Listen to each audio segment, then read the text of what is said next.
Before quantum mechanics, the laws of physics were thought to be completely deterministic. If I hit this billiard ball, precise measurements of the direction of the force, the shape of the ball, the friction of the surface, and the air currents in the room should be able to tell me exactly where the ball will be at any specified time in the future. This calculation might be difficult, or even completely impractical.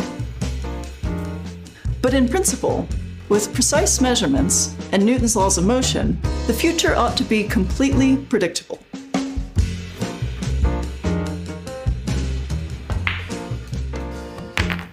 When quantum mechanics came along, everything changed. Uncertainty is an essential property of the quantum world, one that makes quantum mechanics fundamentally different from what we call classical physics. In a game of quantum billiards, we can still make predictions about the future, but those predictions are always going to have some uncertainty built in, even if we start with perfect, complete data. This quantum fuzziness is encapsulated in Heisenberg's uncertainty principle. It says that the more precisely you measure a particle's position, the less precisely you know its momentum, and vice versa.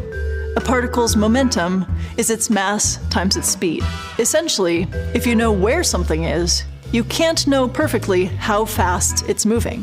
One way to think about the uncertainty principle is as a measurement problem. If you're trying to measure anything about a particle, its position, speed, etc., you have to see it first. If the particle isn't emitting its own light, you do that by bouncing light off it. No matter how careful you are, that tiny bit of light gives the particle a tiny bit of energy, and thus changes its momentum.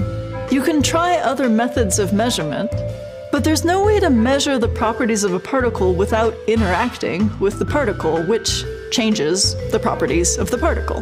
A more precise way to think about uncertainty, though, is as a consequence of the fact that the particle you're trying to measure is acting like a wave. A wave is, by its nature, not something that can exist at a single point. The simplest kind of wave, like a sine wave, is not localized at all. It stretches out infinitely in each direction. It has a well-defined frequency, which for a wave is related to its momentum, but has no specific position. If you want a wave to have a position, it needs to be a wave packet, a localized disturbance moving through space like an ocean wave, or, for the case of sound waves, a sharp noise. Through combining waves of lots of different frequencies that add together in some places and cancel out in others, it's possible to create a wave packet that only exists in a small region. And you can make that region smaller by adding more and more waves of different frequencies. The more you try to squeeze the position to a single point, the more the momentum spreads out because you're adding more frequencies. The more you narrow in on the position, the more you spread out the momentum, and vice versa. The uncertainty principle isn't saying that we're always uncertain about everything. It's just saying that we can't be particularly certain about more than one thing at a time. Sometimes I picture the wave like it's made of a bunch of bees. Like, you can let them spread out and they'll just hang around being chill, or you can try to contain them all in a small space and they'll be buzzing around furiously. They're not going to calmly fly in formation or collect into a nice stable stack. It's pretty rare for the uncertainty principle to have a practical effect on your life, unless you're doing something like carrying out high-precision measurements with lasers. But the philosophical implications are huge. It means that there's a fundamental limit to how well we can understand the universe and how well we can predict the future. Throughout history, physicists have focused on precision measurements to try to observe the universe and then use their models to try to build as accurate a picture as we can of the universe. So precision has really been a focus. And quantum uncertainty, though, is teaching us that, in fact, that's not even possible.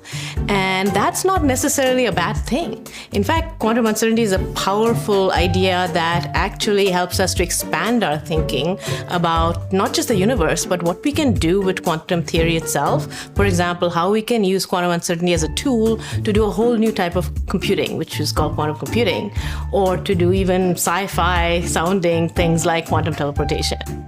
A world governed by quantum mechanics is not deterministic.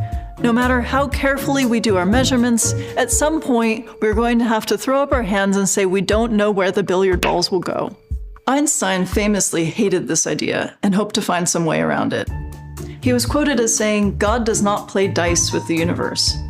He meant that despite appearances, there cannot be fundamental uncertainty built into the laws of physics. But 100 years later, Heisenberg's uncertainty principle is still here.